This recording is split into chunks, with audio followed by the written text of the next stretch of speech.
Muy buenas noches, apreciables participantes de este seminario en interpretación bíblica sobre los últimos acontecimientos políticos en el mundo. Qué gusto poder acompañarles en nuestra cuarta y última sesión de este seminario. Hablado por la Escuela de la Familia. El día de hoy vamos a tener al expositor Carlos Peraza con nosotros con el tema de el Apocalipsis. Esperamos que ustedes estén ya en casita, ¿verdad? Cada uno, y que estén dispuestos para poder recibir las enseñanzas del día de hoy y por supuesto el análisis que tenemos también del análisis bíblico y que podamos seguir aprendiendo en esta última sesión. Esperamos que ustedes también el día de hoy pues hayan empezado muy bien su semana y sobre todo una semana llena de éxito y muchas bendiciones. Así es que vamos a dar inicio a nuestra sesión de hoy comentándoles un poco acerca de la hoja de vida del pastor Carlos Peraza. Él es salvadoreño y tiene un bachillerato en teología. Asimismo, tiene una maestría en teología pastoral y 23 años de servicio como pastor en la IASD. Ha servido como pastor de distrito y como secretario de campo en la departamental de jóvenes, la departamental de vida religiosa y la departamental de hogar y familia. Y el día de hoy nos va a impartir el tema del Apocalipsis y cómo interpretarlo. Así es que esperamos sus comentarios a través del chat como siempre y también en su momento se le estará dando la palabra a cada uno de ustedes para que a viva voz puedan hacer su comentario o su pregunta para el pastor, para lo cual estaremos agradeciendo que puedan únicamente levantar la mano y de esta manera podamos darles la palabra. Así es que esperamos que estén ya todos listos y le vamos a pedir a nuestro pastor que pueda por favor activar su micrófono y su cámara para que podamos probar audio y sonido. Buenas noches, Pastor Carlos. Muy buenas noches, que Dios les bendiga, es un privilegio poder estar acá con ustedes. Gracias a usted por acompañarnos. Buenas noches. Yo le dejo el espacio para que pueda impartir el tema y le estaré asistiendo en lo que usted necesite. Muy fina, gracias. Puedo compartir, ¿verdad? Tengo la opción para compartir pantalla, ¿verdad? Sí, tengo entendido que ya se la activaron. Si me hiciera favor de poder probar y si no, le vamos a pedir a los compañeros que la activen. Sí, ya está activada, Muy bien. gracias. Excelente. Muy amable.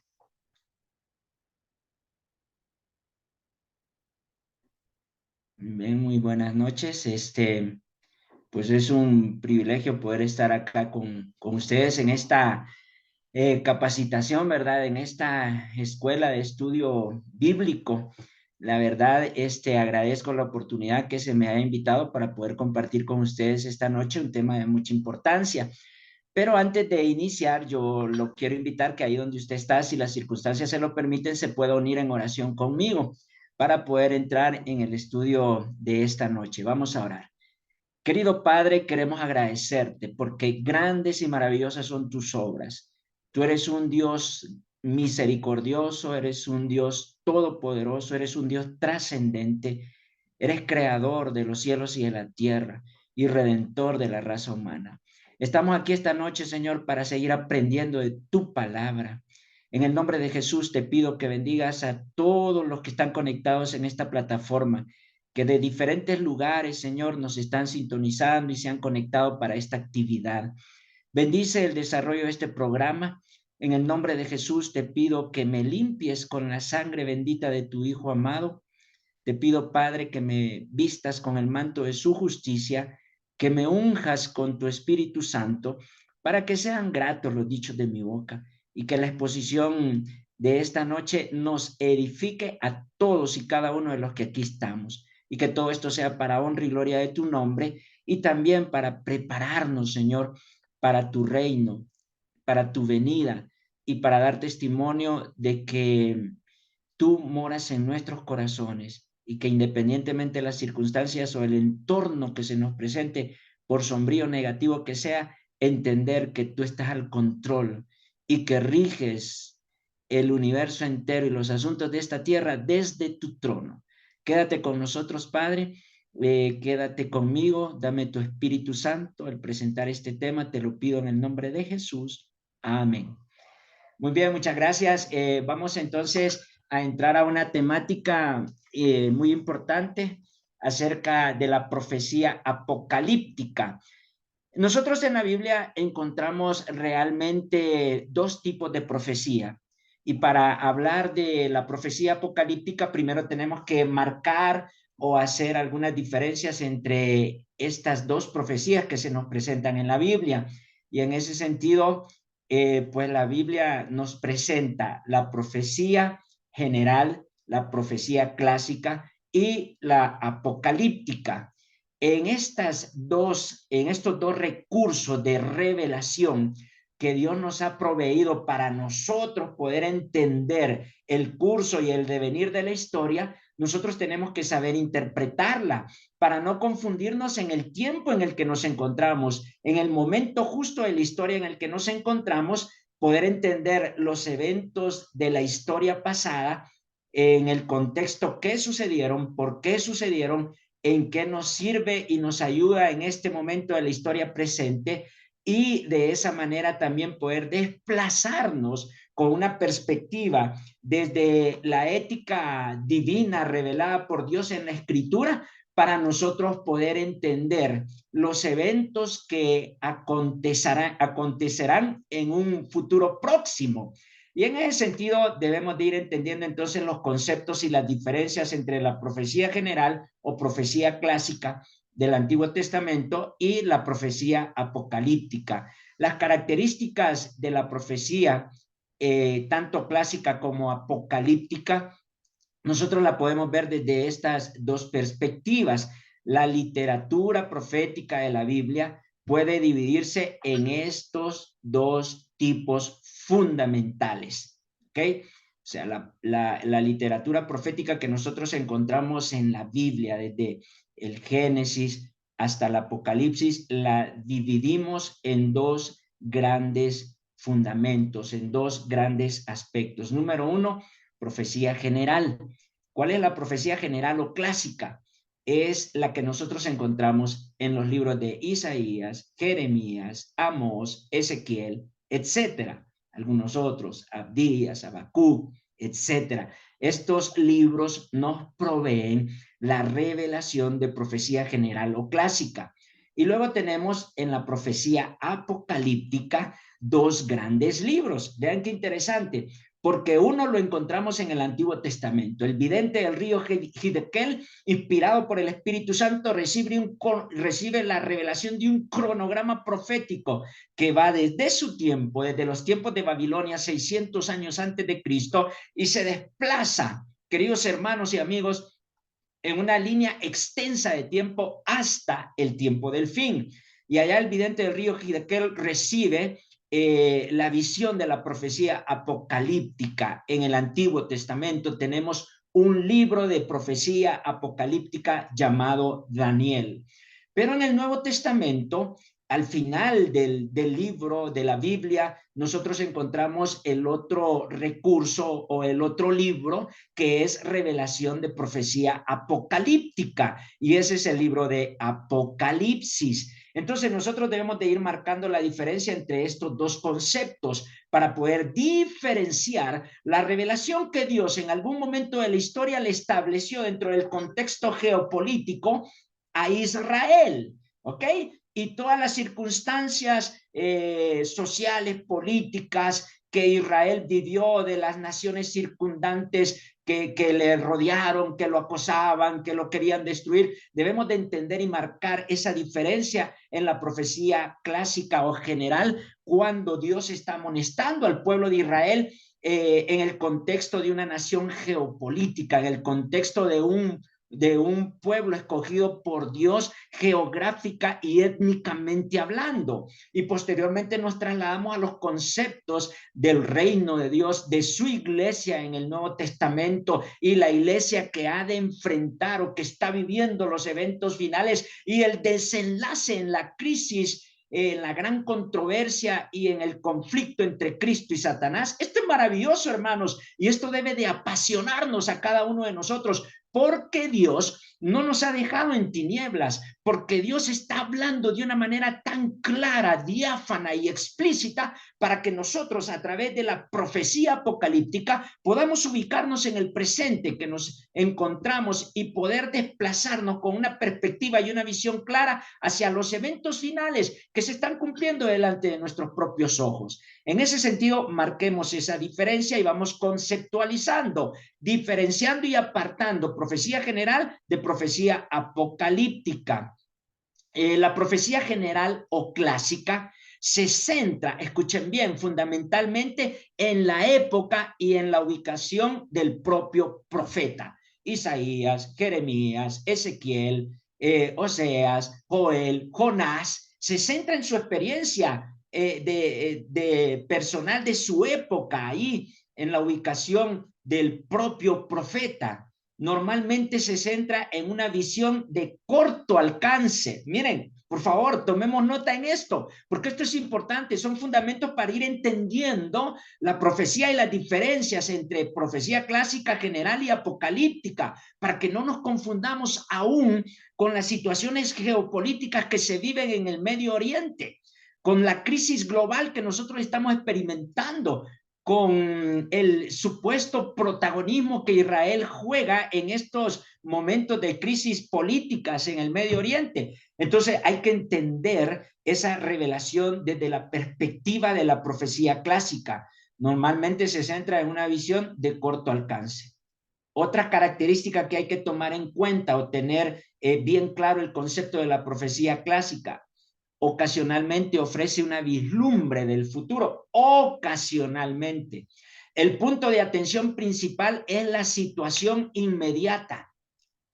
Se adentra en el día de Jehová, del tiempo del fin. Es decir, miren qué interesante, cuando usted viene a la Biblia y estudia las profecías de Isaías, Jeremías, más adelante vamos a ver esos tópicos, usted se da cuenta que se centra en los eventos y se ubica en el tiempo del profeta, en eventos de corto alcance, y ocasionalmente ofrece una vislumbre del futuro, pero también se adentra en el día de Jehová, del tiempo del fin, que dicho sea de paso, en el lenguaje profético, el día de Jehová es realmente, en el mensaje escatológico de la profecía, el día en que Cristo hará justicia, el día en que Dios ejecutará y llevará su juicio punitivo y acabará con el mal que se levantó en los mismos atrios celestiales y que luego fue transferido a este planeta por una mala decisión de nuestros primeros padres.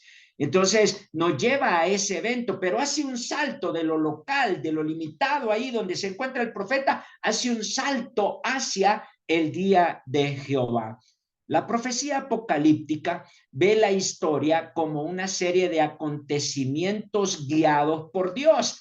Y ustedes estudiaron, creo que con el pastor Brandy Méndez, y creo que el pastor Selvin Sosa tocó algunos tópicos con respecto a esta temática, el método de interpretación historicista que nosotros debemos aplicar a la hora de estudiar la escritura.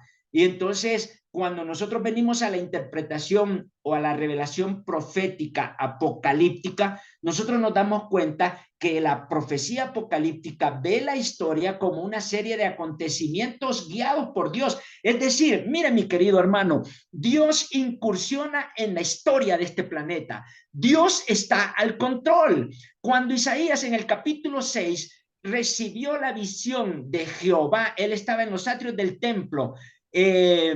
Tiglat-Pileser III venía por Israel, estaba en una hegemonía política y tenía el control del mundo conocido de aquel entonces. Y entonces ahora Israel está amenazado porque viene el rey de Asiria a acosarlos. Usías, que era un rey determinado de Israel, se había opuesto a todo lo que implicaba a Siria. Y entonces ahora Usías había muerto. ¿Quién va a ir ahora a dirigir el pueblo? ¿Quién va a ir a rebelarse contra esta nación pagana que va a someter al pueblo de Dios? Fíjense que Isaías recibe la visión estando él en el atrio. Usted puede leerlo allí en Isaías capítulo 6. Y entonces lo que él ve es que ve a Dios sentado en su trono.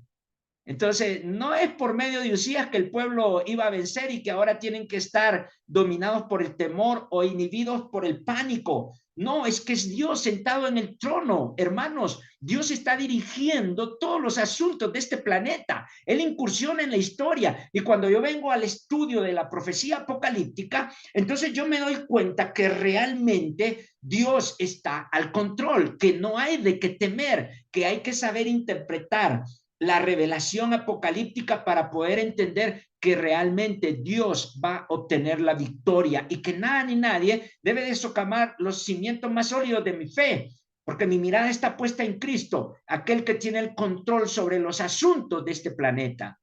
Y vemos en la profecía apocalíptica a Dios obrando en medio de la historia, incursionando en la historia de los eventos de este planeta y por supuesto también en tu historia personal.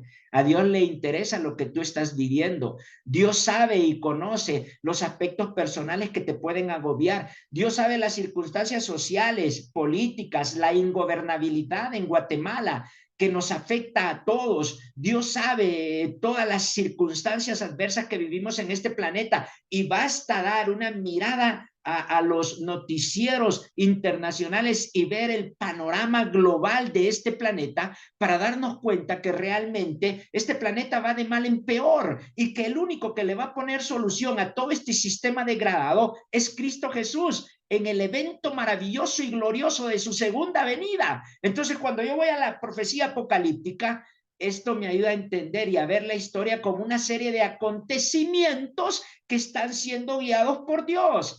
Desemboca también en los acontecimientos finales de la historia de la tierra y los incluye. Entonces, para allá vamos en la profecía apocalíptica, a los acontecimientos finales, al desenlace de este conflicto dramático entre Cristo y Satanás. La profecía apocalíptica adopta una perspectiva de largo alcance.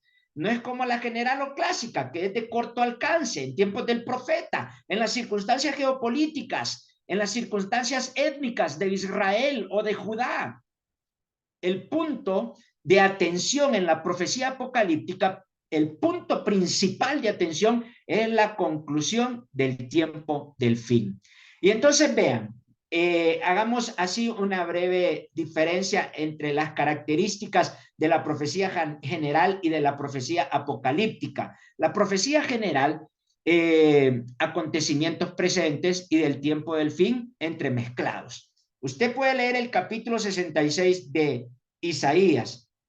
Isaías está hablando y hace un bosquejo de los acosos que Israel padeció en manos del rey de Asiria, cómo los enemigos se ensañaron contra Israel. Y en Israel, perdón, en el 66:24 de Isaías, nosotros vemos ahora que Dios profetiza. Y usted lo puede leer si quiere. Yo no tengo tiempo, voy avanzando, tengo unos breves minutos para presentar todo este bosquejo.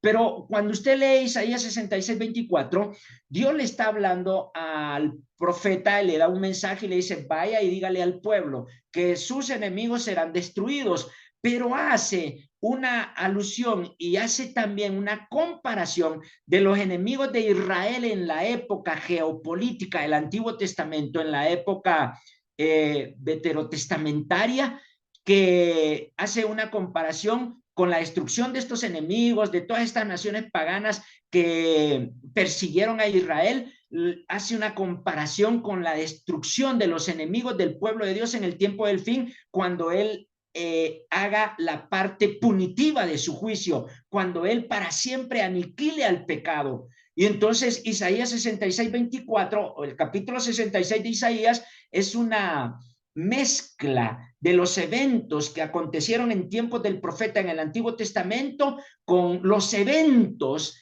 del juicio punitivo de Dios cuando él termine y aniquile para siempre a los enemigos de su pueblo. En la profecía apocalíptica nosotros vemos unas series de acontecimientos históricos y en eso podemos tomar la referencia de Daniel capítulo 2. Entonces ustedes escucharon, creo que el lunes pasado yo no me pude conectar por algunas ocupaciones, la exposición del pastor Francisco Teletor. Él se centró a estudiar Daniel capítulo 2. Daniel capítulo 2 es una serie de acontecimientos históricos. El primer reino, Babilonia; el segundo reino, los medos y los persas; el tercer reino, Grecia; el cuarto reino, una bestia espantosa, dice Apocalipsis 7, que representa a Roma, y de esa bestia espantosa sale un cuerno pequeño, y entonces usted ve una serie de acontecimientos históricos. Y dicho sea de paso, en el original hebreo, esa secuencia, cuando Daniel le está interpretando, le está dando la revelación al rey Nabucodonosor del sueño del capítulo 2, él le va mencionando en el original hebreo primer reino, segundo reino, en números cardinales, y entonces quiere decir que es una situación secuencial, es una serie de acontecimientos históricos, es totalmente diferente a la revelación de la profecía general. Luego, en la profecía general nosotros encontramos una perspectiva del corto alcance. Podemos ver un ejemplo: Jonás, capítulo 3, versículo 4. Ustedes recuerdan la historia de Jonás, ¿verdad? Un siervo de Dios, que a pesar de su efímero y tal vez, no sé, un testimonio tan frágil que él quiso dar, o que pudo dar después de las amonestaciones de Dios, él se dirige a Nínive. Nínive era una capital de Asiria. Y entonces él va, ¿y cuál era el mensaje de Jonás? Nínive va a ser destruida en 40 días. Así de claro, así de tácito, así de explícito. El mensaje es una perspectiva de corto alcance. En la profecía apocalíptica nosotros tenemos la perspectiva de largo alcance, y tenemos un ejemplo ahí: Apocalipsis capítulo 6. Apocalipsis capítulo 6 es la revelación secuencial de 7 sellos, del capítulo 6 en adelante. Capítulo 7 es un interludio entre el sexto sello y el séptimo sello. Y entonces ahora nosotros encontramos en Apocalipsis 6 una secuencia de eventos, una perspectiva de largo alcance, que dicho sea de paso, los sellos de Apocalipsis capítulo 6 van desde la cruz hasta la segunda venida de Cristo. Gloria sea su nombre. Maravillosa revelación la que tenemos ahí en Apocalipsis también. Luego, otra diferencia, el cumplimiento dual. Por ejemplo, Joel 2, 28 al 32. Esta parte es interesante. Este es un ejemplo de cumplimiento dual que se encuentra exclusivamente en la revelación de la profecía clásica o general. Joel 2, 28 al 32 dice que en los postreros días derramaré mi espíritu sobre toda carne. Vuestros jóvenes verán visiones. También habla de todas las edades: jóvenes, niños, grandes, viejos verán visiones, profetizarán. Pero cuando usted viene a Hechos capítulo 1, donde la iglesia fue revestida del poder del Espíritu Santo y reciben el verdadero don de lenguas con el propósito de cumplir con la misión, para eso fue dotado la iglesia allá en el aposento alto, aquellos 120 del aposento alto, llenos ahora del Espíritu Santo, les da el don, la capacidad de hablar en otras lenguas. Había una diversidad ahí de nacionalidades, personas, habían griegos, habían judíos, habían romanos, habían árabes, y cada uno lo escuchaba predicar en su propia lengua. ¡Oh, qué maravilloso es el don de lenguas! Pero cuando usted ve a Pedro y los acusan a ellos, no, estos los que están son ebrios, Pedro dice, no, esto es lo que el profeta Joel escribió y profetizó, y que en aquellos postreros días, dice, será derramado mi Espíritu Santo. Entonces nosotros vemos un cumplimiento dual, y este es un ejemplo de un cumplimiento dual que nosotros no encontramos en la profecía apocalíptica. Pero cuando nosotros vamos a Joel 2, 28 al 32, es cierto, su cumplimiento en Pentecostés, su cumplimiento primario y parcial, pero cuando usted lee los versículos 30 al 32, se está dando cuenta que también está hablando del tiempo del fin, porque habla del oscurecimiento del sol, de la luna que se va a teñir de sangre, y vendrá el día grande y terrible de Jehová, dice el profeta. Entonces habrá un cumplimiento dual en el tiempo del fin. Todos aquellos que se mantienen fieles a Dios, todos aquellos que han dispuesto, a pesar de las circunstancias, ser fiel a este sagrado libro, a la palabra de Dios, a la Biblia, independientemente de las circunstancias, independientemente los efectos, independientemente los resultados que tengamos, óigame mi hermano, óigame mi amigo, podremos salir victoriosos en Cristo Jesús, seremos henchidos y ungidos con la presencia plena del Espíritu Santo. ¿Para qué? para predicar el último pregón, para llevar el mensaje de amonestación, de amor, de justicia y de salvación a un mundo que se está quebrando en pedazos, que las tinieblas densas del pecado se han cernido sobre él. Eso es lo que nosotros esperamos. Entonces ahí vemos un doble cumplimiento, pero en la profecía apocalíptica es de un cumplimiento único. Apocalipsis 16:12 es claro en eso, cuando habla de que el río Éufrates se seca y que los reyes del oriente pasan ahora para ir y destruir a aquella ciudad apóstata, aquel sistema religioso falso en el tiempo del fin.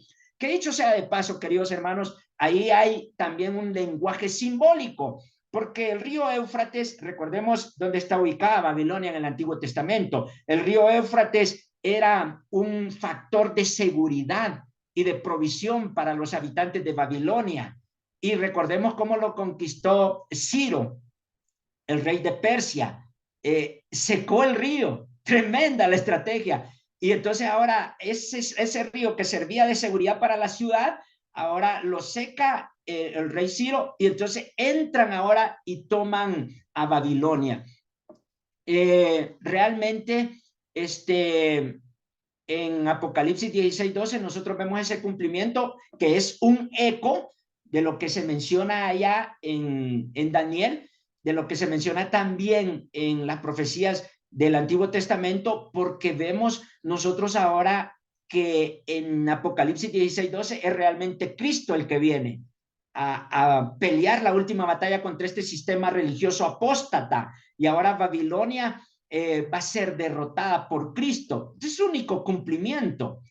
Luego, la profecía general está centrada en la época presente del profeta. Isaías capítulo 1, versículo 1, usted lo lee, y entonces usted, esa introducción del libro le habla de la condición de Judá, de Israel, le habla de la condición del pueblo de Dios, cómo apostató y qué es lo que viene entonces a raíz o a consecuencia de esa apostasía.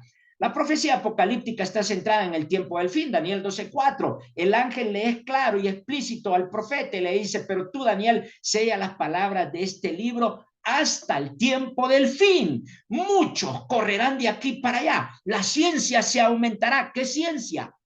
Eso es interesante. No está hablando de la ciencia. Por eso el iPhone 15. Por eso el iPhone tal. Por eso los dispositivos móviles. Por eso los medios masivos de comunicación que nos presentan ahora y podemos tener un acceso global y no hay restricciones de comunicación. No está hablando de esa ciencia. Está hablando de la ciencia del evangelio, del conocimiento de la palabra de Dios. En el tiempo del fin habrá un aumento de esta maravillosa ciencia. Por eso es que la profecía apocalíptica está centrada en el tiempo del fin. La profecía general o clásica se contempla la situación local. Usted puede leer Isaías 58, la apostasía en la que el pueblo había caído. Caramba, mis hermanos, una rebelión abierta contra Dios y sus mandamientos. Cuando usted lee, mire, yo le dejo de tarea, lea Isaías, Jeremías. Lamentaciones, escrito por Jeremías, es el libro que prácticamente nos habla de la condición del pueblo de Dios en el momento del exilio babilónico. Y realmente es triste. Pero ¿por qué Israel? ¿Por qué el pueblo de Dios tuvo que llegar a esa condición? Porque simple y sencillamente se rebelaron contra el gobierno de Dios, contra sus principios, contra su santa ley, que son 10 principios inamovibles, innegociables, 10 principios eternos, la ley de Dios. Y usted va y el reclamo, la exhortación de Dios hacia su pueblo es porque se fueron en pos de otros dioses, porque transgredieron sus mandamientos. Está centrada en la época presente del profeta, centrada en el tiempo del fin, ¿verdad? Es lo que estaba mencionándoles hace un momento. Luego se contempla la situación local de Isaías, perdón, lo que le estaba mencionando en Isaías 58. La profecía apocalíptica se contempla todo el transcurso de la historia. Usted lee Apocalipsis 12, que es un texto puente entre la parte histórica del libro y la parte escatológica que se va a empezar a abordar desde el mismo capítulo 12, pero en el capítulo 13 se intensifica la temática. Entonces este capítulo 12 es un texto puente, una transición. Y entonces usted va y ve que en Apocalipsis 12, lo vamos a ver en un momento, se presenta en síntesis la historia del gran conflicto, desde la rebelión de Satanás y sus ángeles allá en el cielo contra Miguel, que es Cristo, se revela y empieza la batalla en el cielo. Luego la batalla es transferida a la tierra. Luego Satanás quiere matar a Cristo, no lo puede matar. Cristo ha sido protegido. El Padre cuida de su Hijo porque hay una misión que cumplir. Y posteriormente la persecución que Satanás emprendió contra Jesús, la transfiere ahora a la iglesia durante un periodo de 1260 años, la época del oscurantismo, la hegemonía papal del 538 a 1798. Pero ese sistema político religioso ha sanado y la hegemonía le está volviendo a sus manos y está teniendo el control y el poder del mundo entero. Lo que pasa es que se está tejiendo este escenario tras bambalinas, pero los que estudiamos la escritura y venimos a la profecía apocalíptica, que tenemos la palabra profética más segura, a la cual hacemos bien al estar atentos, queridos hermanos, no seremos sorprendidos, no estaremos en tinieblas, nada ni nadie nos desviará de nuestra convicción de fe. Por eso es importante entender estas diferencias e ir con esta perspectiva clara de la interpretación correcta y de la diferencia entre la profecía clásica y la profecía apocalíptica. Y Apocalipsis 12 es una revelación apocalíptica sorprendente, una síntesis del conflicto entre el bien y el mal, su origen en el cielo, la transferencia a este planeta, en ese conflicto donde Satanás pues, puso aquí su cuartel, ¿verdad? Pero Cristo vino a recuperar el reino y en la cruz del Calvario Él venció a Satanás, pero aún no ha sido aniquilado. Falta todavía ese maravilloso evento cuando seremos liberados y librados para siempre de las tentaciones y de las garras del maligno. Luego hay que entender que la profecía general es condicional, ¿sí? Por ejemplo, Dios manda a Jonás a Nínive y le dice que vaya, que le predique, y él va y les predica y se arrepienten. Más de 120 o un promedio de 120,000 personas vivían ahí en Nínive y se arrepienten. ¿Y cuál era la profecía? Dios va a destruir la ciudad, pero como ellos se arrepintieron, se volvieron de sus malos caminos, entonces ahora está condicionada a la respuesta en el uso del libre albedrío, del privilegio que el ser humano tiene de ir en pos de Cristo. O sea, él ahora detiene el juicio, no destruye a la ciudad, se arrepintieron, la salva. Y qué interesante, Jonás se enoja, ¿verdad? Conocemos la historia. Ahora la profecía apocalíptica es incondicional. Por ejemplo, Daniel capítulo 2, Daniel capítulo 7, que está dentro del contexto de la recapitulación y nos va llevando en una revelación maravillosa que lo que Daniel capítulo 2 no menciona, Daniel capítulo 7 lo amplifica y lo presenta desde otra perspectiva, pero son textos que Daniel 2 y Daniel 7 que nos ayudan a entender de una mejor manera, de una perspectiva más amplia, el concepto de la profecía apocalíptica. Por ejemplo, el cronograma de Daniel 2 empieza con Babilonia, igual Daniel 7, con diferentes figuras y símbolos de interpretación. Pero la profecía dice en Daniel 2 y Daniel 7 que Babilonia iba a caer. Y Nabucodonosor se resistía a eso. Pero mis queridos hermanos y amigos, si Dios dijo y Dios profetizó en el concepto de la profecía apocalíptica, esa profecía es incondicional. Inclusive Nabucodonosor se resiste a creer eso y manda a erigir una estatua de oro puro para que todos la adoren. Porque Daniel le había dicho, después de ti vendrá otro reino, te van a conquistar. Y se cumplió la profecía al pie de la letra. ¿Por qué? Porque la profecía apocalíptica es incondicional. Queridos hermanos, amigos que nos escuchan, Cristo viene pronto, prepárate, lee la escritura, estúdiala asiduamente, pídele sabiduría a Dios, conságrate a Él, prepárate, Cristo viene pronto y ese evento maravilloso se va a cumplir, lo creas o no lo creas, te prepares o no te prepares, profeses la fe que tú puedas profesar, Cristo viene, su profecía apocalíptica se cumple, es incondicional.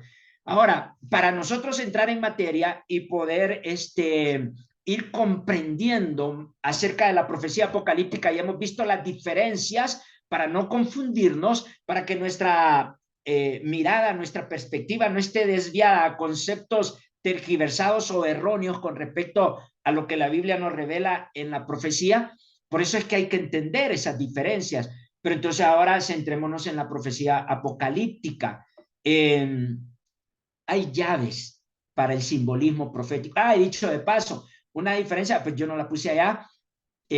Una de las diferencias también entre la profecía clásica y la apocalíptica es la siguiente. Por ejemplo, en la profecía clásica, Dios le habla al profeta. Usted lee a Jeremías y Dios le habló: Jeremías, hijo de hombre, ve y anúnciale a la casa de Jacob su pecado, su rebelión. Ve, bueno, en Isaías 41:10 Dios le da un mensaje claro y le dice al profeta: vaya y dígales que no tengan temor. Isaías 41:10. Entonces nosotros encontramos esa característica en la clásica. Dios le habla al profeta, pero en la apocalíptica Dios no le habla al profeta. Dios se presenta a través de una revelación de sueños o visiones, y en la revelación de esos sueños y visiones el profeta es transportado a las visiones, o el mismo profeta sueña. Y tenemos el caso de Daniel capítulo 7, que él estaba ahí, bueno, el mismo Nabucodonosor soñando, ¿verdad? Se acostó pensando en el devenir de la historia, en el porvenir de su reino, y Dios le dio en un sueño una revelación maravillosa. Daniel en capítulo 7 de igual manera la recibe así.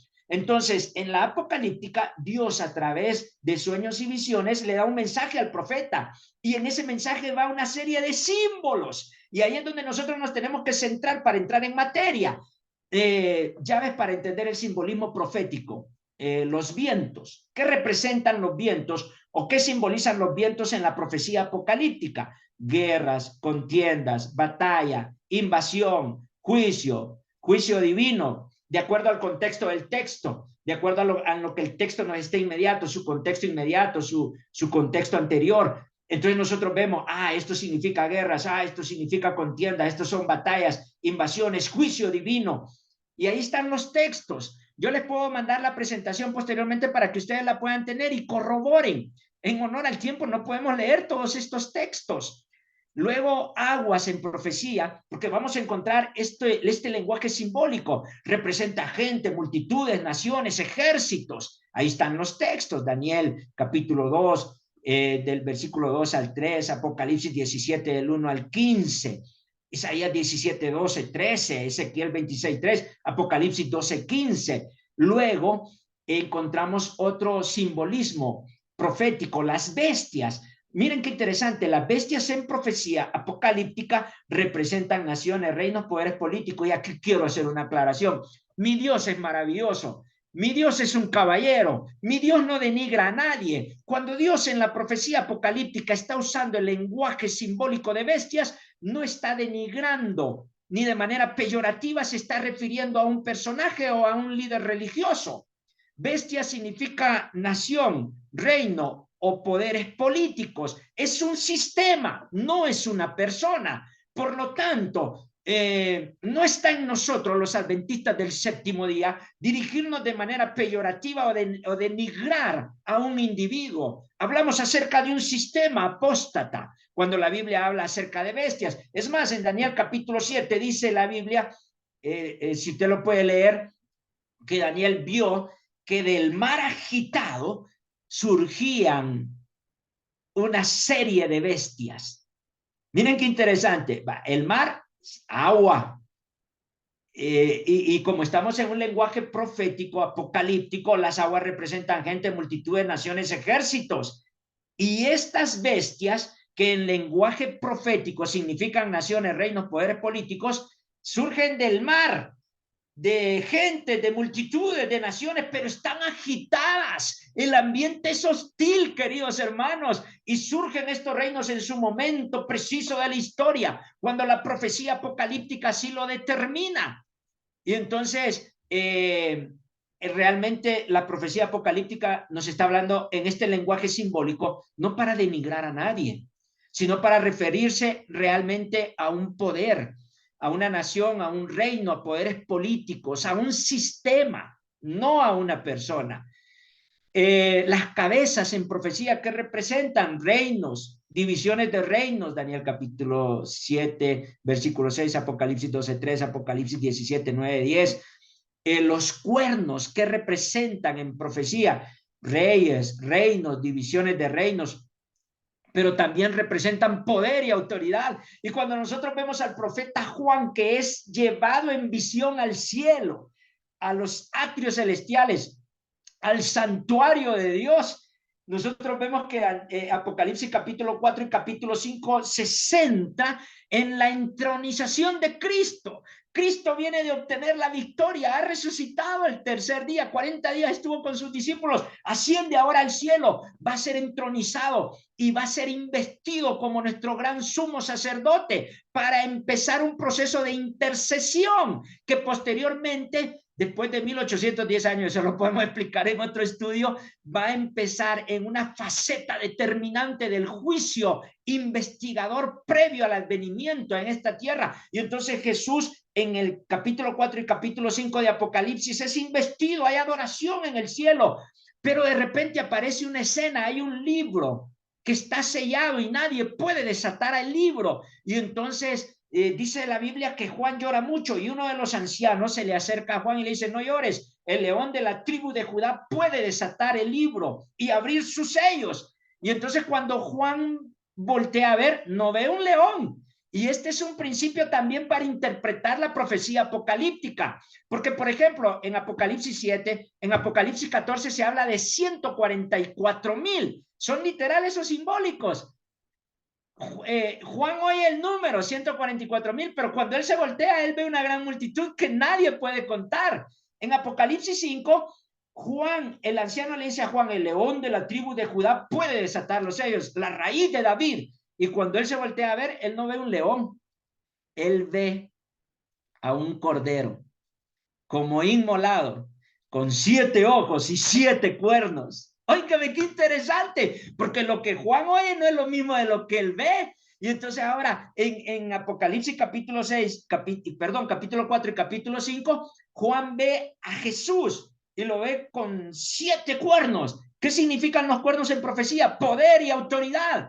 Él venció a la muerte. Sí, fue crucificado en cruenta cruz, fue sepultado, pero al tercer día resucitó, venció a la muerte y ahora él tiene la autoridad para desatar los sellos. Y los sellos son eventos secuenciales que vienen desde la cruz y se van desplazando y desarrollando en un cronograma y en una línea de tiempo profético hasta la segunda gloriosa venida de nuestro Señor Jesucristo, cuando este mundo realmente y los que estemos en él, los que hayamos decidido por Cristo, seremos contados entre los redimidos de Jehová y podremos ir a morar a las mansiones celestiales. Maravilloso mensaje. Por eso es que hay que entender este simbolismo profético. Luego, pues, en profecía apocalíptica vamos a encontrar este término de alas. ¿Qué significan las alas? Agilidad de movimiento, extensión de conquista o vuelo. Y entonces tenemos ahí los textos. Pero es interesante que en Daniel capítulo 7, la bestia que conquista a León, que es la primera que él ve en Daniel 7, es un leopardo con 4 cabezas y 4 alas, representa a Grecia. Grecia luego se dividió en 4 reinos. Los 4 generales de Alejandro Magno recibieron Grecia y se la dividieron. Por eso es que cabezas también significa reinos, divisiones de reinos. Las alas significa velocidad, presteza, agilidad de movimiento. Y ese leopardo alado con 4 cabezas tiene 4 alas. ¿Por qué? Entonces, bueno, un leopardo con 4 alas, va. O sea, ese tiene, como diríamos, un turbo integrado, intercooler. Ese va rápido, ese vuela, se desplaza rápido. Alejandro Magno a los 30 años de edad ya había conquistado todo lo que cualquier rey se hubiese propuesto conquistar. Jovencito, 30 años, patojo. ¿Por qué? Porque con la presteza y la agilidad que conquistó. Es interesante. Perdón, una corrección, que conquistó al oso, ¿cierto? Que representa a los medos y los persas. Yo había dicho al león, perdón. Entonces, las alas representan agilidad de movimiento en el lenguaje profético. Y aquí viene algo bien importante.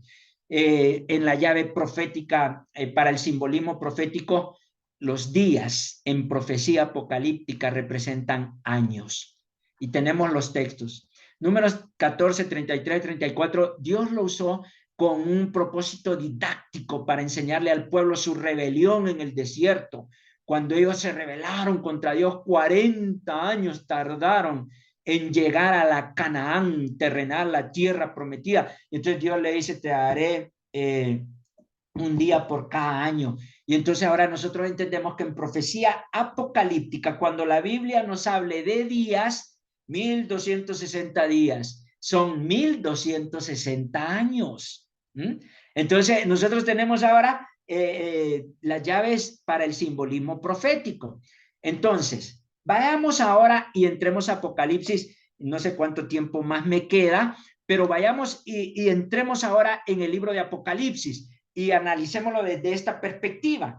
Podemos observar por lo menos 3 estructuras organizativas en el libro de Apocalipsis.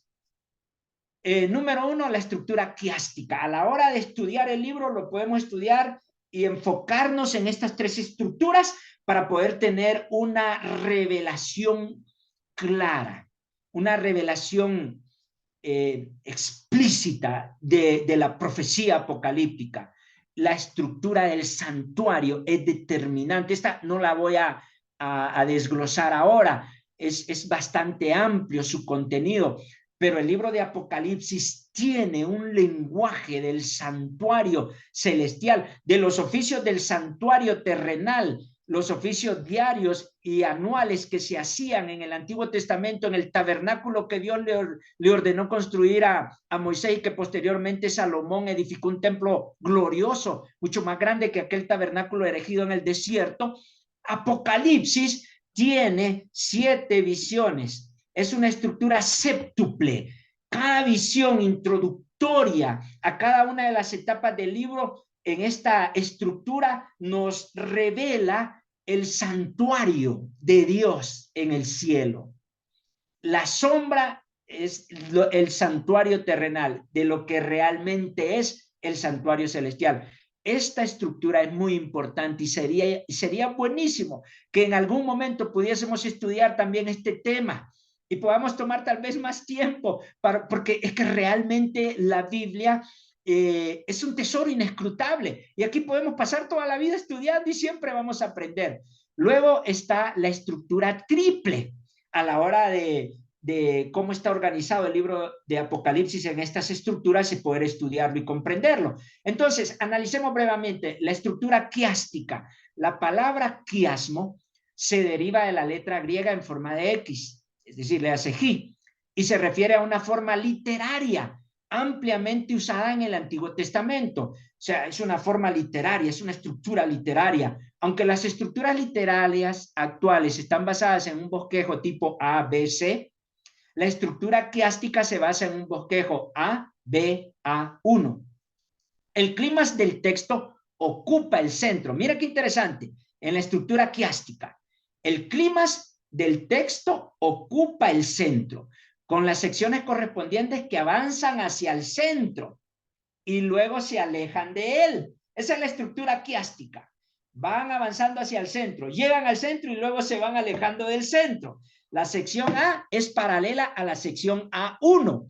Al final la sección B a la sección B1, la sección C a la sección C1, hasta que llegamos al centro nuevamente. El entender cómo funciona un quiasmo nos ayuda a discernir el énfasis del libro según la intención del autor inspirado, en este caso Juan. Y entonces veamos el ejemplo de la estructura quiástica, cómo está organizado el libro de Apocalipsis en una estructura quiástica. Prólogo. B, promesas a los vencedores, y ahí están los capítulos, de qué capítulo a qué capítulo. C, la obra de Dios para la salvación de la humanidad, del 4:1 al 8:1, del 4:1:8, perdón, al 1, al 8:1, perdón, y luego la ira de Dios mezclada con misericordia. Luego viene en la parte de donde se menciona a Juan que tiene que ir y profetizar y que tiene que seguir profetizando y llevar ese mensaje profético del capítulo 10:1 al 11:18. Pero miren qué interesante.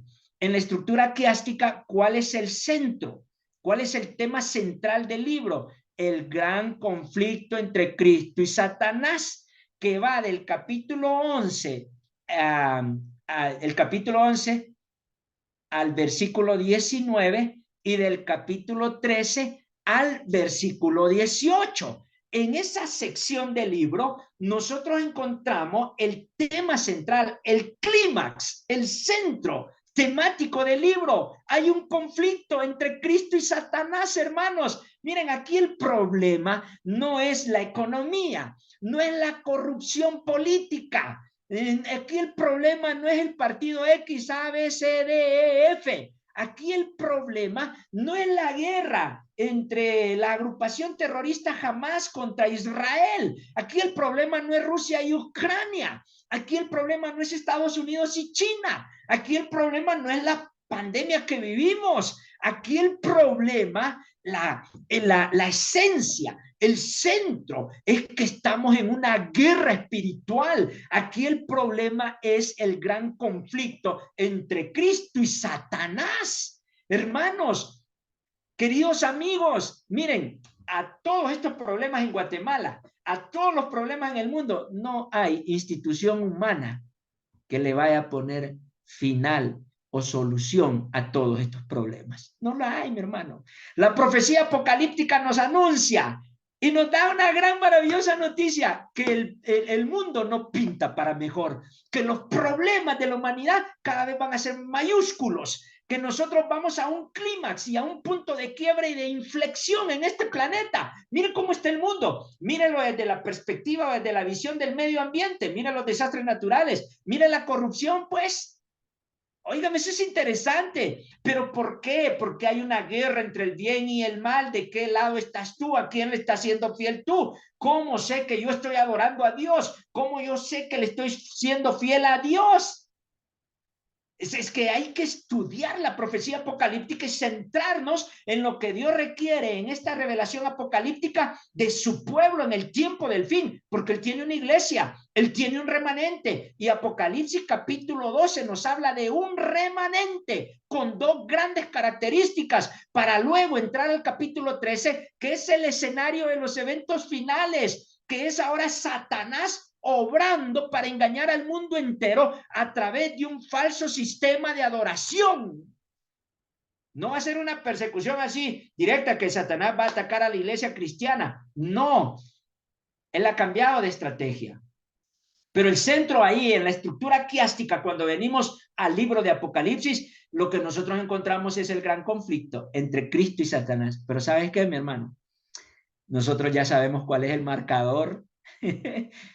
Cristo ya ganó, mi hermano, y todo el que esté con Cristo y que esté al lado de Cristo y que le sea fiel a Cristo, porque el mensaje del evangelio en el contexto escatológico de Apocalipsis 14, 6 al 12, es un mensaje de evangelio no centrado en emociones, no centrado en prosperidad, no centrado, es que, bueno, pues aquí me gusta cómo me hablan. No, el mensaje de Apocalipsis 14, el versículo 6 al 12, es un mensaje de amonestación. Es presentar al evangelio, que es la persona de Cristo Jesús, quien murió por nosotros en la cruz del Calvario, pero también entender que el evangelio es un estilo de vida, novedad de vida en obediencia a la palabra de Dios. Entonces, luego viene, como vemos la estructura quiástica, viene de A al centro, al clímax. Y entonces ahí encontramos el gran conflicto entre Cristo y Satanás. Y entonces luego se va retirando del centro. La iglesia proclama el evangelio del tiempo del fin. Apocalipsis 14, versículo 1 al 20. La ira final de Dios sin misericordia. Apocalipsis capítulo 1, versículo 18 al 24. Las copas de la ira de Dios. Que dicho sea de paso, hermano, el término ira de Dios, nosotros lo debemos de entender de acuerdo a lo que la Biblia nos explica en el Antiguo Testamento también, que la ira de Dios es su justicia. No es que Dios se enoja con el ceño fruncido y sí me la vas a pagar, va. No, es la justicia de Dios. Dios es un Dios justo. Dios es amor, pero tendrá que hacer una obra extraña. Y no es que Él está airado con el ceño fruncido y a los que se portan mal ahora sí los voy a quemar y los voy a aniquilar para siempre. No, realmente su justicia que tendrá que obrar para acabar de una vez y para siempre con todo el problema del pecado que tanto dolor y sufrimiento le ha traído a este planeta y nos ha traído a cada uno de nosotros. Luego viene que se completa la obra de Dios para la salvación de la humanidad del 19:1 al 21:4, el cumplimiento de las promesas al vencedor. Esto es maravilloso. Esto es maravilloso porque ahí hay un texto en Apocalipsis capítulo 22 que habla que todos aquellos que han guardado sus mandamientos y se han mantenido fiel a su ley, por su gracia, por la justicia de Cristo, podrán ahora tener acceso al árbol de la vida, a la vida eterna y morar con Cristo para siempre. Y pues luego tenemos el epílogo. Entonces, en esta estructura quiástica, nosotros vamos a entender lo siguiente. La primera mitad de esta estructura, el segmento A al E, se enfoca en toda la historia de la era cristiana. Ahí va toda la historia de la era cristiana. Mientras su contraparte quiástica, que va del E1 al A1, se enfoca exclusivamente en el tiempo del fin. Luego, en el centro, el segmento F apunta al tema teológico central del libro, la gran controversia entre Cristo y Satanás y la falsa Trinidad. Porque en Apocalipsis 13, ojalá y nosotros pudiéramos tener otro estudio más adelante de Apocalipsis 13 y abordar todos estos temas, porque en Apocalipsis 13 se va a presentar una trinidad satánica, Satanás y sus dos asociados, la bestia que sale del mar y la bestia terrestre. Bueno, entonces hemos hablado del lenguaje profético, apocalíptico. ¿Qué es bestia? Nación, reino, poder político. Quiere decir que en el tiempo del fin Satanás va a usar dos naciones, dos gobiernos, una bestia que sale del mar y una bestia que surge de la tierra. Y va a conformar una trinidad. Ellos conforman una trinidad para ir y perseguir al pueblo de Dios. Esto muestra todo el libro está escrito desde la perspectiva de la gran controversia, con un énfasis especial en el conflicto final, en la conclusión de la historia de este mundo, que incluye la venida de Cristo y el establecimiento del eterno reino de Dios. Lo que Daniel 2 nos habla en esa secuencia de esos reinos, y que luego la piedra golpeó los pies de la estatua, la Europa dividida. Y entonces ahora, en día de estos reyes, dice, Dios levantará un reino para siempre. Y entonces entendemos que allí culmina ahora toda esta revelación profética. Pero también tenemos la estructura triple. El cuerpo principal del Apocalipsis cae dentro de tres partes distintivas. La primera parte, los mensajes a las 7 iglesias, que principalmente enfoca la situación histórica dentro de esas iglesias en el Asia Menor durante el tiempo de Juan. Son 7 iglesias literales, geográficas, ahí alrededor del mar Mediterráneo, en el Asia Menor. Ahí estaban ubicadas esas 7 iglesias: Éfeso, Esmirna, Pérgamo, Sardis, Tiatira, Filadelfia, la Odisea. Ahí estaban iglesias literales en la época de Juan, pasando por persecuciones, por adversidades, por factores externos e internos que estaban minando la unidad y la misión de la iglesia en tiempos de Juan. Entonces encontramos el mensaje a las 7 iglesias, que se enfoca principalmente en la situación histórica dentro de esas iglesias en el Asia Menor durante el tiempo de Juan. Luego la parte histórica, que enfoca principalmente en el desenvolvimiento de la historia desde el primer siglo hasta el fin del tiempo, es decir, desde el capítulo 4 hasta el capítulo 11 de Apocalipsis, donde nosotros encontramos la entronización de Cristo, el ungido como sumo sacerdote para interceder por sus hijos, donde nosotros encontramos el desglose y la línea profética de los 7 sellos, de las 7 trompetas. Y luego viene la parte escatológica, que enfoca principalmente el tiempo del fin y los eventos que llevan a la venida de Cristo y el establecimiento del reino de Dios. Y entonces esta parte va del capítulo 12, versículo 1 al 22, versículo 5. Estas divisiones se relacionan, miren qué interesante este concepto, con los 3 periodos de la historia dentro de la perspectiva del libro. ¿Cuáles son esos 3 periodos de la historia? El tiempo de Juan, la era cristiana y el tiempo del fin. ¿En qué tiempo estamos? Ya no estamos en el tiempo de Juan. La iglesia del primer siglo, óigame. De paso, el libro de Hechos es 30 años de historia de la iglesia primitiva. Hermanos, Cristo viene pronto, el cronograma y el reloj de Dios está bien adelantado, está donde tiene que estar, hay que prepararnos. Ahora, es especialmente importante que cada una de estas 3 divisiones comienza con una visión especial de Jesucristo. Cuando usted viene al libro de Apocalipsis, usted encuentra en el capítulo 1, dice la revelación de Jesucristo que Dios le dio para que él se la dé a su siervo, a su profeta Juan, y Juan se la dé a conocer a las 7 iglesias del Asia Menor, y por ende es un libro en forma de carta y va a ir en toda la línea de la historia de la iglesia cristiana, desde sus inicios hasta el final, pero empieza con una revelación de Cristo. Esta parte en el tiempo de Juan, ¿cómo ve Juan a Jesús? Óigame, lo ve con una representación maravillosa y gloriosa.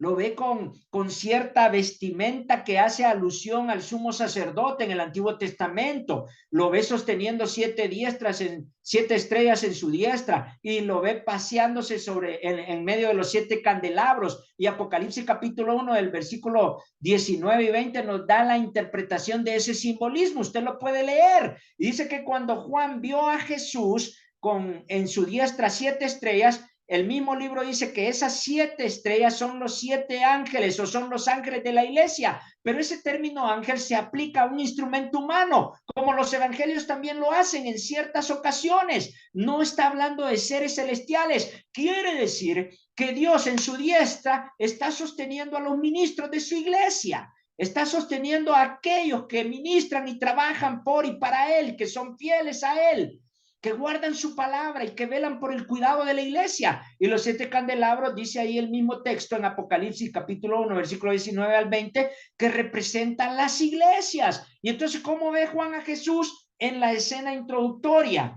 En la parte del Apocalipsis ubicado en la época de Juan, ve a Jesús cuidando de su iglesia, paseándose en medio de los candelabros. Por lo tanto, la iglesia de Cristo no tiene que temer. La iglesia de Cristo está siendo resguardada y cuidada por Él. Luego, en cada una de esas 3 visiones, bueno, introductorias, se representa o se revela a Jesús en el rol singular. Su retrato en estas visiones define la perspectiva teológica de las escenas subsiguientes. Cuando entra ya a la parte histórica de la iglesia desde el primer siglo hasta el tiempo del fin, ¿cómo está Jesús? ¿Cuál es la revelación que Juan ve de Jesús? Lo ve en el santuario celestial, lo ve investido, lo ve ahora como el león de la tribu de Judá, el que va a desatar ahora los sellos, el que tiene el control, el poder y la autoridad en los cielos y en la tierra. Y luego en la parte escatológica del capítulo 12, ¿cómo se presenta Jesús en visión a Juan? Apocalipsis 12:1. Dice que Miguel y sus ángeles pelearon contra el dragón y sus ángeles. Entonces ahora Jesús se presenta en Apocalipsis 12 como el ángel poderoso Miguel, el Jesús, el que viene a pelear por su pueblo, el que va al frente de nuestra batalla. Entonces nosotros no tenemos de qué temer en esta etapa en la que nos encontramos de los eventos finales. Jesús está al frente. Ahora, hay algo interesante que quiero mencionar en este momento, y es acerca de Apocalipsis 12:17, ya en la parte escatológica.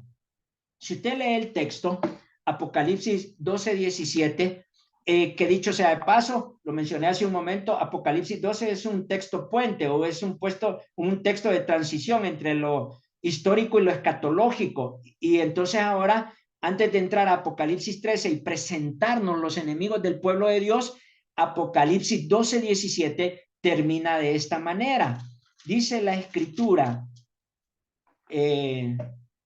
dice de esta manera, Apocalipsis capítulo 12, permítanme, versículo 17, lo voy a leer acá textualmente. Dice, entonces el dragón, ¿quién es el dragón? El diablo. Se llenó de ira contra la mujer. ¿Qué es mujer en profecía? Representa una iglesia, ¿sí? Representa al pueblo de Dios, pero también puede representar una iglesia apóstata como es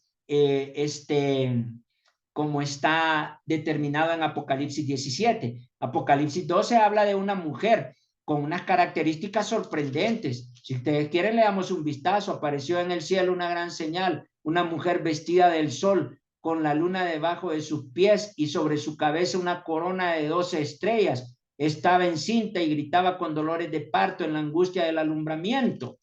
Y entonces esta mujer representa a la iglesia de Cristo, al pueblo de Dios en el tiempo del fin. Esta mujer representa a esa iglesia pura, sin mancha, que Cristo está preparando para su segunda venida.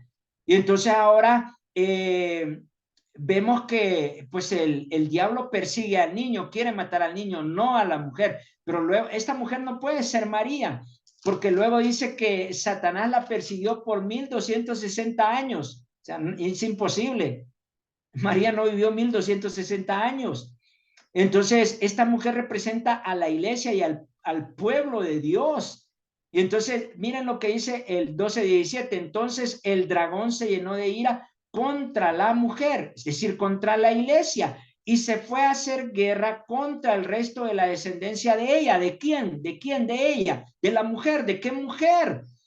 ¿Qué iglesia fue perseguida por 1260 años? La iglesia de la Reforma, mis hermanos.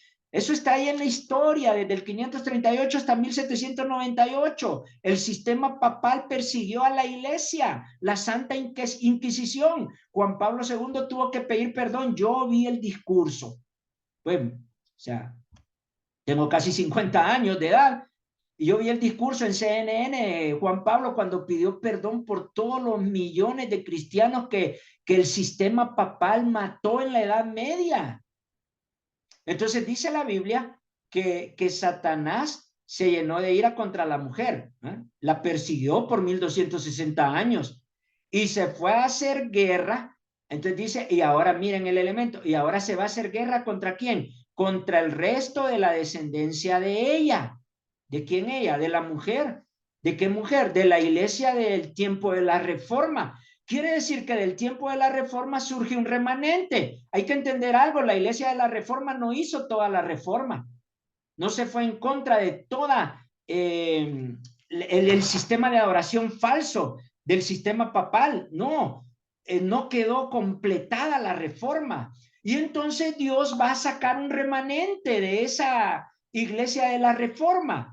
Y entonces ahora Dios trae a ese remanente en el tiempo del fin. Pero ahora yo termino con esto porque sé que tenemos que entrar a la sección de preguntas y comentarios. Entonces el dragón se llenó de ira contra la mujer y se fue a hacer la guerra contra el resto de la descendencia de ella. ¿Quién es ese remanente? Tiene dos características: contra los que guardan los mandamientos de Dios y tienen el testimonio de Jesús. Vean las dos características. Esa palabra griega de guardar no es que yo, como adventista del séptimo día, me jacto de que yo guardo toda la ley de Dios. No, esa palabra griega guardar implica el acto de que este movimiento profético, este remanente ha sido escogido por Dios para poder preservar un mensaje donde se hace énfasis en que los mandamientos de Dios son 10 principios para vida eterna, que son inamovibles, que son inalterables y que no hay poder religioso, político o fuerza maligna y satánica que pueda cambiar esa santa ley perpetua que refleja y revela el carácter de Dios. El mandamiento es justo, santo y bueno. Dios es justo, santo y bueno. Entonces, este movimiento profético, antes de entrar a Apocalipsis 13, porque Apocalipsis 13 es un escenario hostil, antes de entrar a Apocalipsis 13, la Biblia nos está diciendo que Dios tiene un movimiento profético con dos características. Y fíjense que la característica es explícita. Dice, guardan los mandamientos de Dios. Yo los invito a que vayan al catecismo que usa el sistema papal para adoctrinar, y en el catecismo donde preparan a los jóvenes para la primera comunión. Yo hice primera comunión, mi abuela era muy católica. En ese catecismo están los mandamientos como la Iglesia Católica los ha definido. Y compárelos con los mandamientos de la Biblia. No son iguales, no son los mismos. Querido hermano, lo que yo te quiero decir es que para el tiempo del fin, Dios tiene un movimiento profético con un mensaje de amonestación al mundo entero para que vuelva su rostro, sus caminos y sus pasos a obedecer a Dios antes que a los hombres. Porque en Apocalipsis 13 hay un sistema, hay una trinidad satánica, el dragón, la bestia marítima y la bestia terrestre, que van a imponer un sistema de adoración falso a través de una estrategia de engaño, porque así va a orar Satanás en Apocalipsis 3.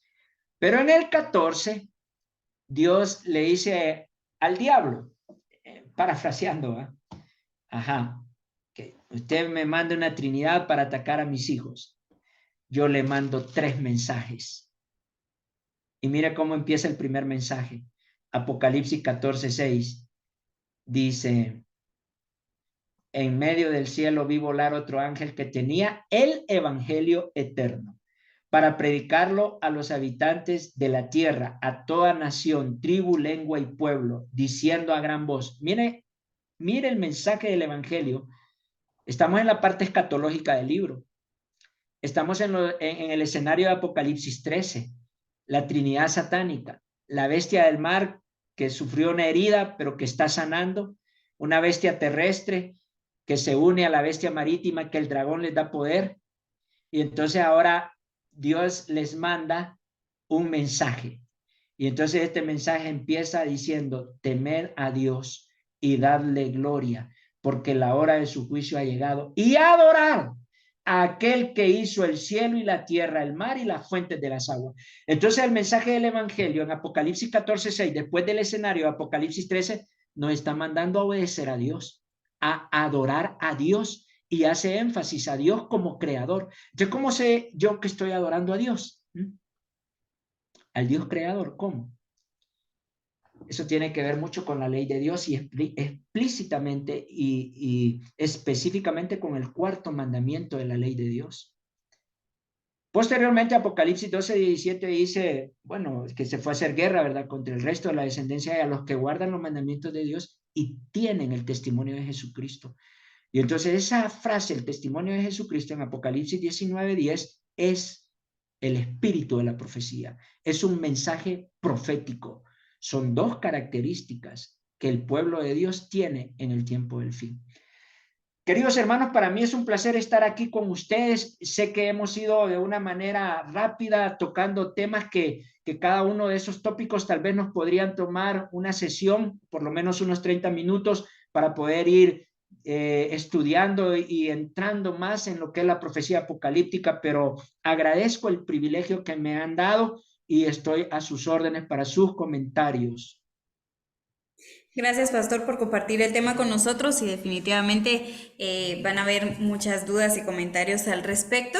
Comentándoles, tenemos un espacio de 10 minutos para poder darles lugar. Entonces ya tenemos a una persona levantando la mano que es Marvin René. Le escuchamos, Marvin. Correcto, buenas noches. Como decía el pastor, bueno, basémonos en una eh, frase bíblica: conoceréis la verdad y la verdad os hará libre. Como decía él, bueno, eh, entendí que conoce el catecismo de la Iglesia Católica. Entiendo que él hizo su primera confirmación, pero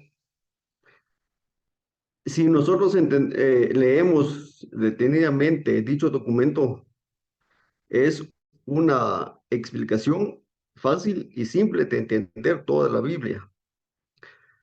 Porque si alguien analiza cada párrafo, no, no va en contra de ninguna frase o letra incluso de la Biblia. Simplemente como es una explicación fácil de entender lo que explica la Biblia, porque es cierto, si para nosotros para entender una que es 2 más 2 necesitamos de un maestro, que es una simple matemáticas, mucho menos vamos a necesitar de lo que la Biblia nos quiere dar a entender. Necesitamos de tantos teólogos y esto y aquello. Hace falta ver a quién escuchamos. Si a quién escuchamos o a quién creemos, dice lo que es o lo correcto. Pero yo para decir, bueno, la Biblia yo lo entiendo así, pero yo, ¿quién soy yo para interpretar la Biblia? Hace falta ver quién lo interpreta. Sí. Bueno, prácticamente, como dije al inicio, conoceréis la verdad y la verdad os hará libre. Muchas gracias.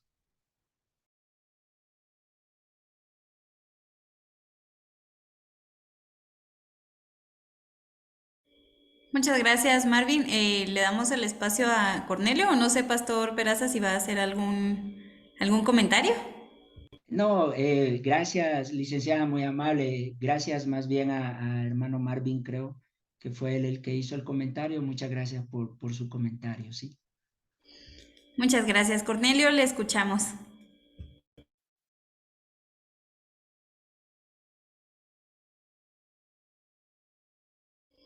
Disculpe, Cornelio, ¿le escuchamos? ¿Está levantando la mano?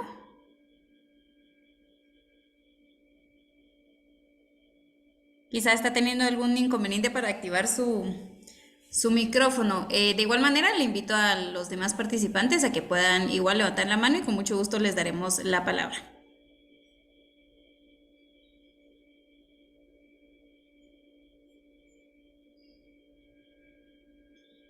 El pastor Moisés de la Cruz también está solicitando la palabra. ¿Le escuchamos?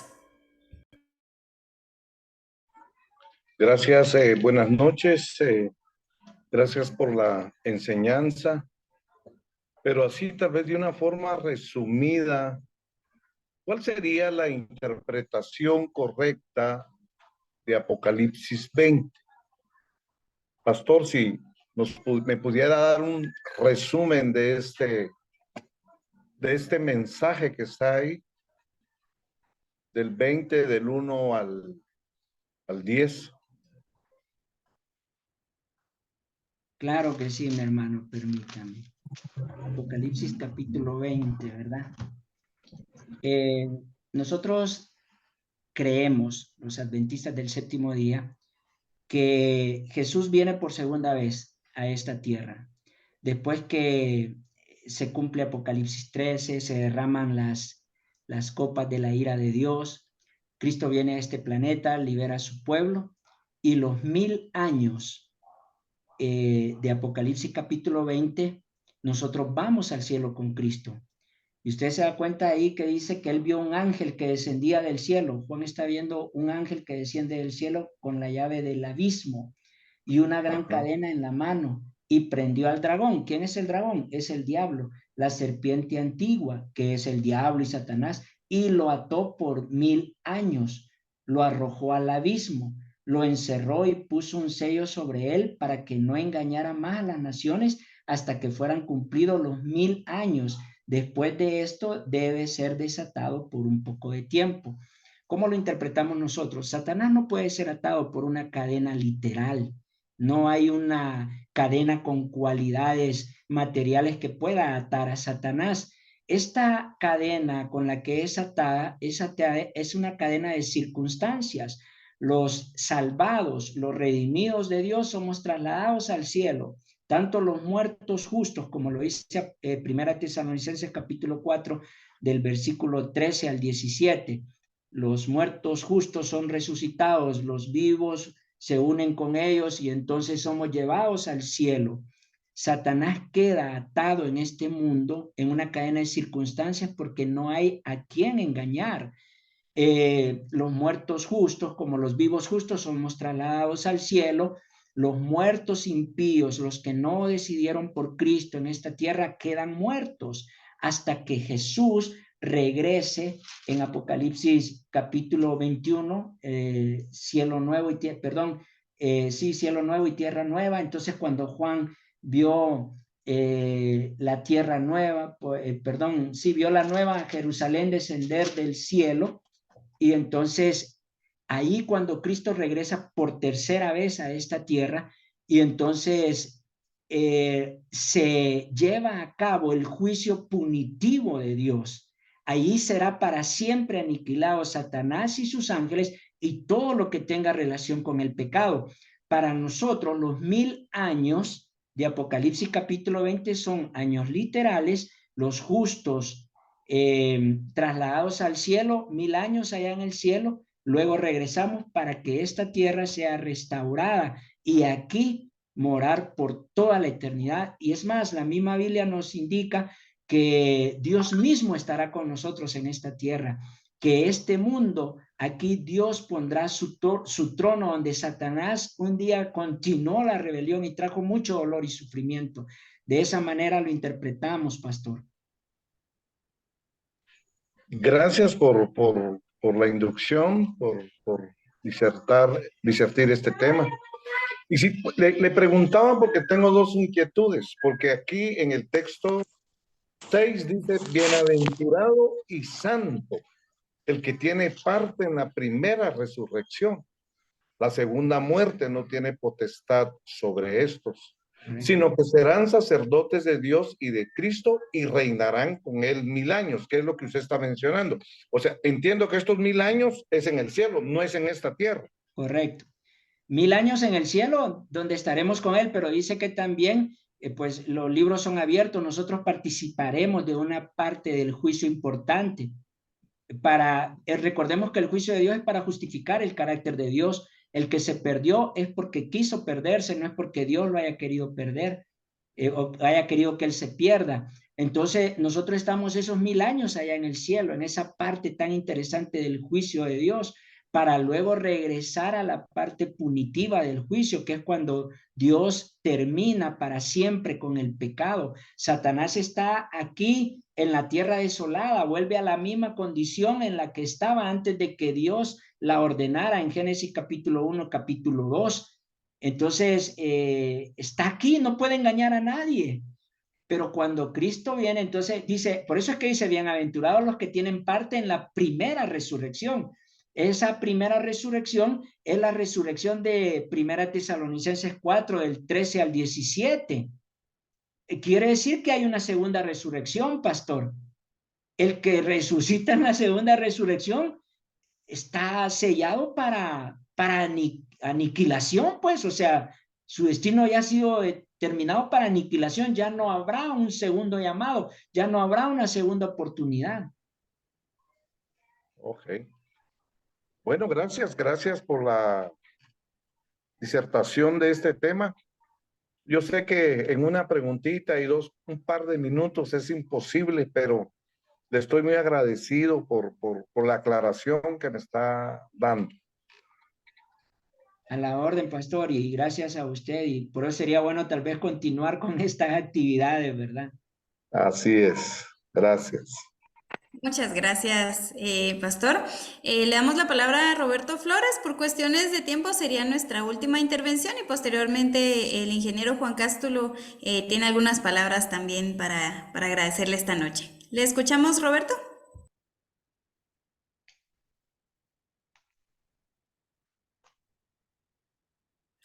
Roberto Flores, disculpe, está levantando la mano. No sé si pudiera activar su micrófono y poder hacer su comentario o plantear su pregunta.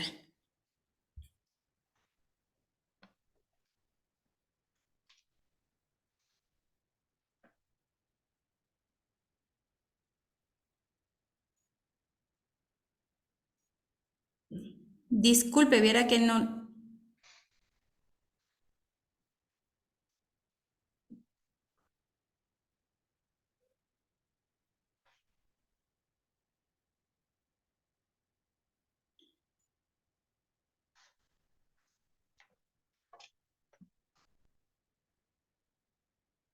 Entiendo que tiene dificultades para activar su micrófono, entonces puede redactar su pregunta a través del chat. Le estaríamos dando el espacio al ingeniero Juan Cástulo, quien también está acompañándonos en esta noche y que tiene algunas palabras también para el día de hoy.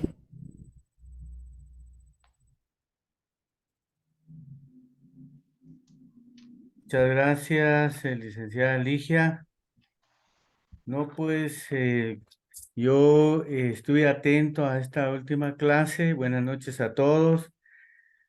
Para poder agradecerle al pastor Selvin Sosa, al pastor Carlos Peraza, que nos está exponiendo esta última clase, al pastor Francisco Teletor y al pastor Brandy Méndez, que desfilaron en esta capacitación que nos inquietó.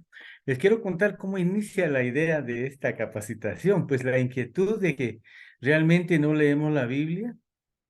No leemos la Biblia, no nos interesa, nos interesan leer otros libros, pero no la Biblia, y eso nos preocupa. Y en la escuela de la familia dijimos, bueno, vamos a iniciar con algo, y comenzamos con estas 4 exposiciones que han estado muy interesantes, de veras.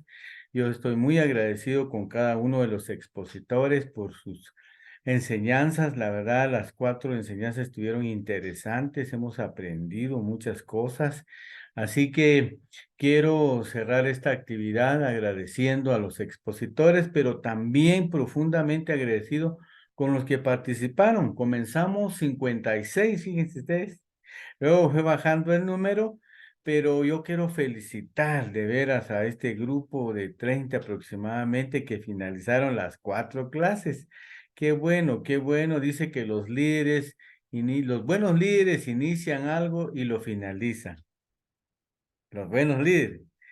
Así, bueno, no queremos decir que los que estuvieron al inicio no son buenos líderes, seguramente por alguna circunstancia ya no finalizaron porque se fueron de vacaciones o porque por alguna ocupación, ¿verdad? Así que de veras yo quiero felicitar a este grupo que finalizó. La Escuela de la Familia es un programa que quiere edificar a la familia, y tomamos este tema como algo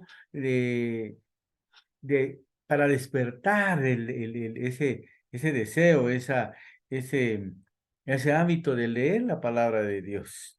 Yo soy testimonio de vivir una vida sin Dios, sin esperanza, eh, y pues en una edad de 25 años conocí al Señor y me ha gustado el estudio bíblico, el estudio bíblico. Fíjense ustedes que por cuestiones de gustarme la Biblia, me metí a estudiar teología. No ejerzo ningún ministerio, algo parecido, ¿no?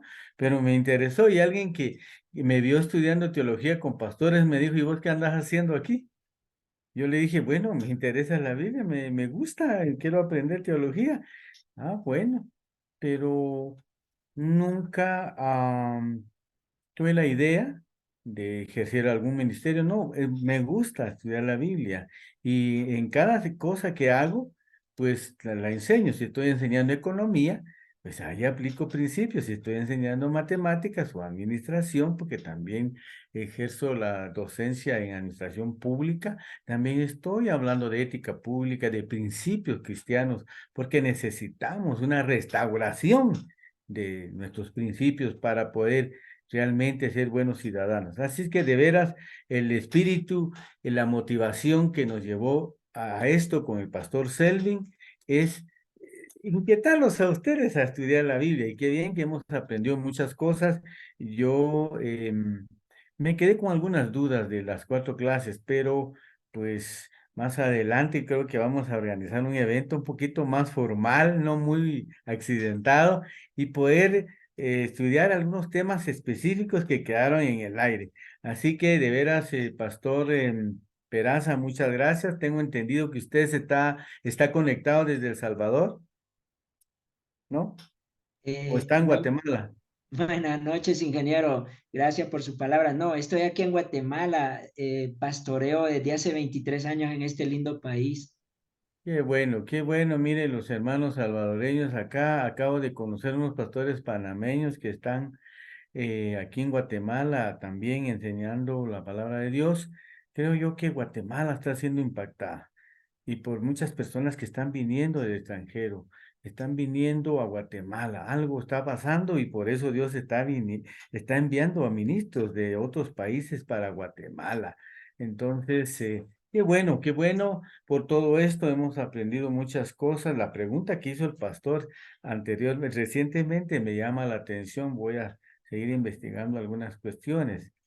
Porque él hablaba de que los 1000 años van a ser en el cielo, no en la tierra, ¿verdad? Y ahí tengo algunas dudas, pero no queremos despertar dudas, no queremos despertar incertidumbre en el corazón de las personas, más queremos la intención es de enseñar la palabra de Dios y que nos preparemos, que no nos confiemos, ¿sí? Así que, de veras, es un gustazo haber escuchado a 4 teólogos, muy importantes sus enseñanzas, hoy rematamos con broche de oro, con un estilo muy particular de parte del pastor Peraza. Así es que quiero dejar también el tiempo al pastor Selvin Sosa, porque los dos iniciamos con esta inquietud. Así es que, pastor Sosa, le doy la palabra para que usted también manifieste lo que hay entre pecho y espalda.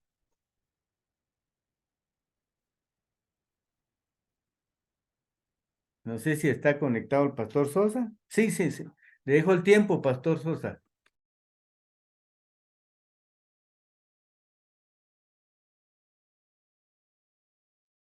Muy buenas noches, aquí estamos con una limitación.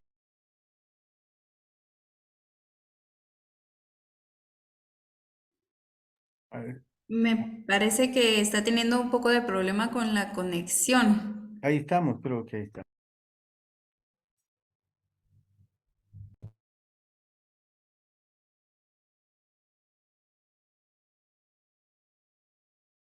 Bueno, yo creo que hay un problemita ahí con la conexión del Bien, pastor Sosa. Ahora sí. muy buenas noches a todos. Perdonen que hemos estado un poquito complicados con la conexión, pero la verdad que ha sido una bendición poder compartir con cada uno de ustedes. Yo agradezco también al pastor Peraza, al pastor Teletor, al pastor Méndez y especialmente al ingeniero Juan Castro, lo que nos ha permitido compartir con cada uno de ustedes. Estamos en la disposición de colaborar para seguir ahondando porque la idea es eh, despertar la curiosidad con estas 4 clases. Pero para profundizar necesitamos enfocarnos en un área y dedicarle tiempo a algo más específico. Así que esperamos que esta iniciativa nos despierte el interés para que podamos tener otras oportunidades de compartir, de aprender, de escuchar. Así que gracias, ingeniero, y gracias a cada uno de los que han participado hasta esta clase. Dios les bendiga. Espero que podamos seguir viéndonos, seguir compartiendo, seguir estudiando la palabra de Dios juntos. Una feliz noche para todos. Dios les bendiga. Muchas gracias. Solo quiero dejar una inquietud nada más. El tema de la familia es un tema, pero importantísimo para nosotros. Importantísimo. Y aquí en las oficinas de la Escuela de la Familia ha surgido la inquietud de hacer un diplomado en transformación familiar. Ojo, hay mucho problema en la familia, es uno de los problemas más grandes de las sociedades, de las naciones, el problema familiar. Dice que la familia es la base de la sociedad y si la familia anda mal, las naciones por lo consiguiente andan mal. Así que hay inquietud de algunos pedagogos, teólogos, que hablemos un poco de la familia. Entonces nuestro próximo diplomado, que van a ser unas 6, 8 clases, se llamará Transformación Familiar. Ahí vamos a hablar de la familia. Miren que es un tema grandísimo. Bueno, yo soy padre de 4 hijos, ya tengo 6 nietos y yo quisiera ser padre, pero con esta mentalidad, ¿ya? Con esta experiencia que yo tengo, pero metimos la pata cuando éramos jóvenes. No sabíamos, no había una escuela de padres, pero ahora se nos ocurre fundar la escuela de padres, la escuela de la familia. Entonces, creo yo que vamos a compartir muchos temas que le permitan a muchas familias dejar un pasado, dejar viejos patrones y llevar a cabo en su familia una transformación espiritual familiar y que podamos ser familias integrales. Dejo esa inquietud en ustedes. No sabemos cuándo va a iniciar. Vamos a hablar con los docentes. Hay mucha gente en Guatemala ya especializada en el tema de la familia. Les cuento que acabo de conocer a una persona con una maestría en ciencias de la familia, imagínense. Es un mexicano, muy bueno, muy bueno. Entonces, nos inquieta eso, lo dejo en su mente y en su corazón. Por hoy, muchas gracias por todo, que Dios los bendiga. Gracias, licenciada Ligia, por dirigirnos, por presentarnos en este diplomado, al equipo de la Escuela de la Familia, a hermana América, que estuvo atenta y apoyándonos de forma gratuita, también a los técnicos que están en el centro grabando las clases. Y miren, es un esfuerzo grande que hicimos, no se cobró ningún centavo, no tuvo precio estas enseñanzas, porque nos anima y nos motiva el deseo de compartir la Biblia con ustedes. Así que, de veras, les deseo una buena noche y nos vemos en una próxima oportunidad, esperando que este diplomado en transformación familiar se lleve a cabo este año, si no, será en el año 2024, si Dios nos da la vida, si Dios nos permite todavía. Bendiciones. Gracias, Pastor Selvin Sosa. Gracias, licenciada Ligia. Gracias, ingeniero. Damos por finalizada entonces la sesión de hoy y por lo tanto este seminario, agradeciendo a cada uno de ustedes su presencia y deseándoles una excelente noche.